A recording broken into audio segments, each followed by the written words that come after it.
And that's a way for things to start unfolding in your life, for you to tap into your potential.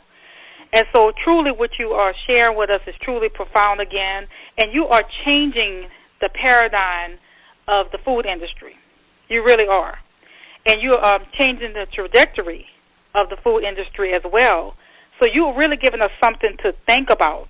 And I like this quote by Jim Rohn. He said, to have more than you got, you have to become more than you are. That success is something you attract by being an attractive person. And that's truly, truly true what he shared in that quote. And even what you're sharing with us, even through the ebbs and flows of life that people go through, there is still hope. You can still birth your business. And some businesses you can start with under $100 because small businesses are the bedrock of the American economy. Yes. I agree with you 100%. And I think that's one of the nice things that happened to me is that I got involved with a program when I was a vendor at the Super Bowl, the VIP tailgating event that was Super Bowl 52 was in Minneapolis last year.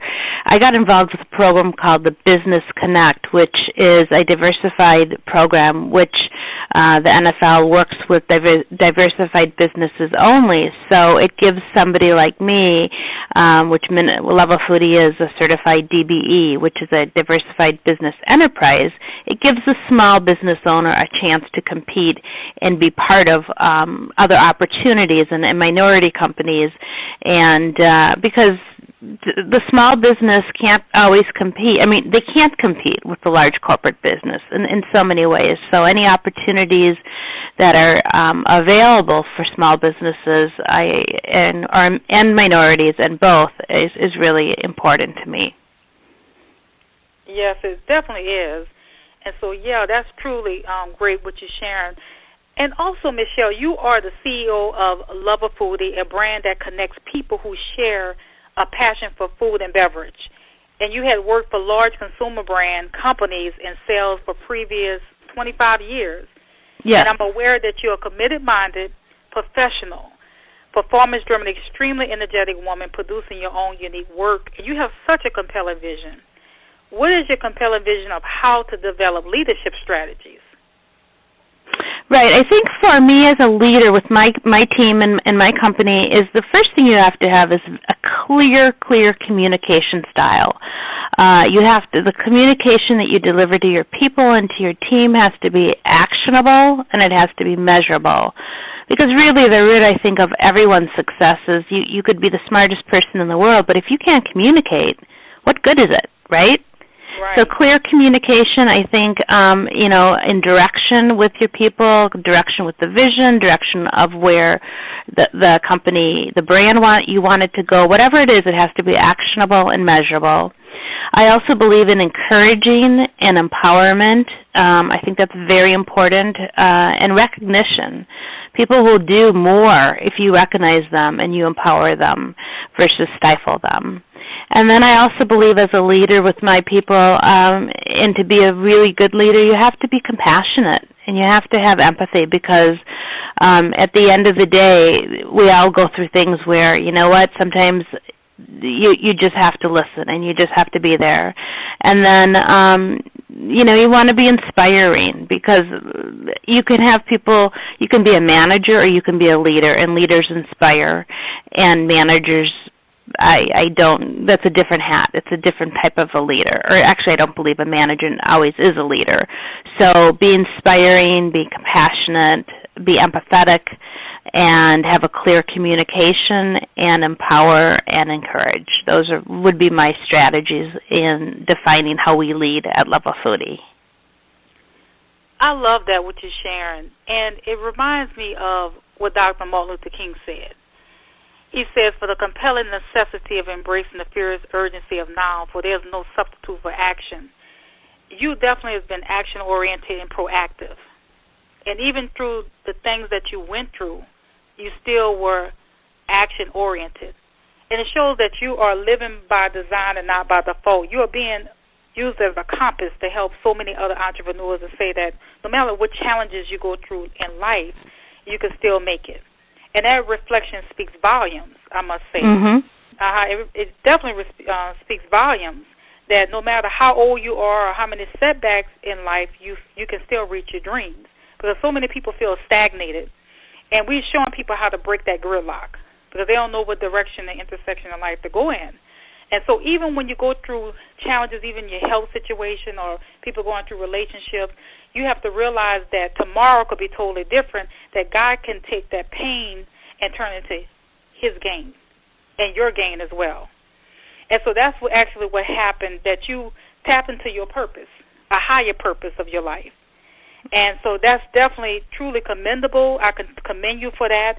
And as well as what you share with us is the kind of compelling insight into character that teaches us how truly great leaders are fashioned and forged.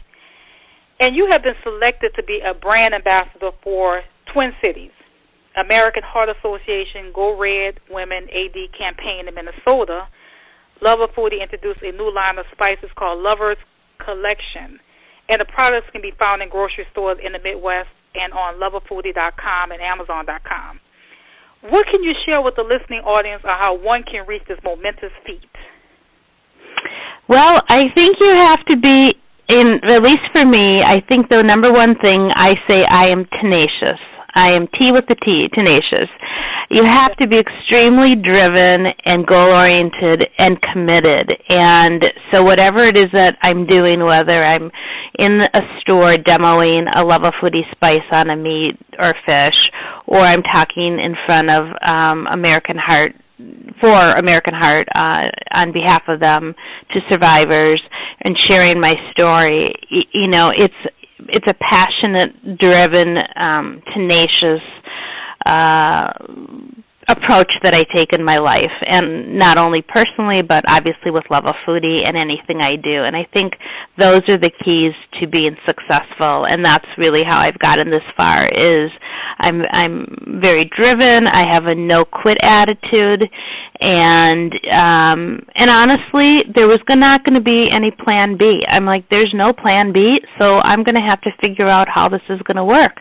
And that goes, when I found out I had heart disease, I had to figure out how I was going to live with it and how I could be empowering and help other people and save lives versus just deal with it on my own. And so find your passion, inspire others, and be committed to your cause is what I would recommend. We definitely have something in common. I always tell people I'm tenacious and have that tenacity, and I love that.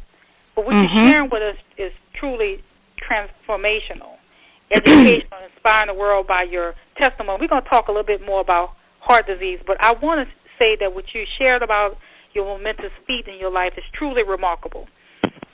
And it's a type of blueprint that let us be successful architects of peak performance that takes us above and beyond any ordinary definition of success. But let's talk about gaining from the pain. Can you give us an example in your life where you were able to gain from the pain by turning a situation of adversity to your victory in your life? Sure, and we have touched a little bit about it in this call, but I'll give the listeners a little bit more information. I was misdiagnosed for almost a year with chest pains, and I had shortness of the breath. There was heart disease in my family history, and I thought that I was going to die. And originally I went to my doctor early on in those first few months, and I said, I have all these symptoms. And I have to say he, because it's important for your listeners to know that more women are misdiagnosed by male doctors than female doctors.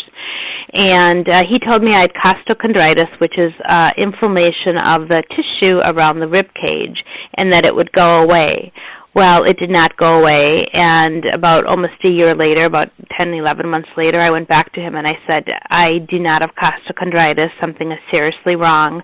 And at that time, he ordered an angiogram with contrast, and it showed that I had between 80 and 90% blockage in my LAD, which is your left anterior descending artery, and it's often referred to as the widowmaker. So I had a stent put in 3 weeks later in my LAD, and then some plaque got into a neighboring artery when they inserted the stent and caused me to have a heart attack in recovery. in the hospital. So I thought I was going to die. I knew I was having a heart attack, and so that pain of what I went through, really, before I even had the stent put in, I thought, okay, I am going to get, as soon as I get out of this, get the stent put in and get in recovery, I'm going to get involved with the local Minnesota chapter for American Heart Association, and I'm going to do everything I can to support and volunteer at as many Go Red for Women events and share my story, because women are misdiagnosed, and it is the number one killer for all, more than any other cancer. It's the number one killer for women and men in the United States. So that is the situation. And then, of course, I launched the salt-free spice line. I came out with the Happy Heart Dark Chocolate Bar. I went on TV. I shared my story with as many people as possible. I still continue to share my story, and I will be involved with American Heart Association for the rest of my life, because it is, I can make a difference, and I can help save lives, and that's what I want to do. And you are reaching the unreached. And I'm a believer there's no valley too deep or no barrier too high to overcome. And even when it's dealing with heart disease and women, according to the CDC.gov, facts of women and heart disease is the leading cause of death for women in the United States, killing 289,758 women in 2013, as about 1 in every 4 female deaths. And also, according to the CDC.gov, dealing with heart disease, about 610,000 people die of heart disease in the United States every year. And that's 1 in every 4 deaths. Heart disease is the leading cause of death for both men and women. So actually, right. Every 60 seconds, a woman is diagnosed with heart disease. Wow. And this definitely this information have to get out, because someone is going to listen to this broadcast, Michelle, and their life is going to be changed. They're going to get more involved in their health. They're going to get their checkups. They're going to do better with exercise and eating better. So we must talk about these issues because it's life-saving. And this is going to help someone to have more of a zest for life. I really believe that just hearing your whole testimony, which you share, is boosting the morale of the listening audience. And it's truly a blessing for Candace and myself as well, because for you to go through that and the grace that's upon your life to make it through and to press through the things that you went through and to be able to talk about it, and you're still here to talk about it, is blessing each and every one of us. Yes, so you are a ray of sunshine, and like I say, you are transforming the world by your story, your testimony, and it's such a moving, heartfelt, and that it shines a beacon of light for the way for all of us, for the path of the courage and the character and conviction that cannot fail to make a contribution to humanity of historical dimensions. And it shows your fortitude, and even you mentioned about your family, your family-centered values as well. It's truly a soul-stirring transparency and inspiring and motivating in extreme, I must say. Thank you. Thank you. And I also believe in God, and I have to say, through this whole experience, I've become more spiritual than ever, and prayer, and I should have mentioned that earlier on, but that's also been very, very a big part of my process in healing and surviving, and you can never lose faith. Can never lose faith. And that's what I like to hear, stories of survival and overcoming, that Candace always talks about being an overcomer, that when we hear these stories like this, we know that we can make it. And this is giving hope and also helping to increase someone's faith, and that they should continue their legacy of what you have dreamed of doing. No matter what age you are, no matter what you go through in life, you can make it. And so these are the reason why we have shows like that. We talk about God in different shows. We talk about that. We talk about economics. We talk about business. We talk about a lot of different things across the spectrum. And so this is truly key to being successful, even in your mind, your body, your soul, is having God in your life. Prayer life. Prayer changes things. Exactly. Yeah. Exactly. And I know that Candace can speak a little bit more on that as well. Thank you, Tammy. First of all, Michelle Mazzara,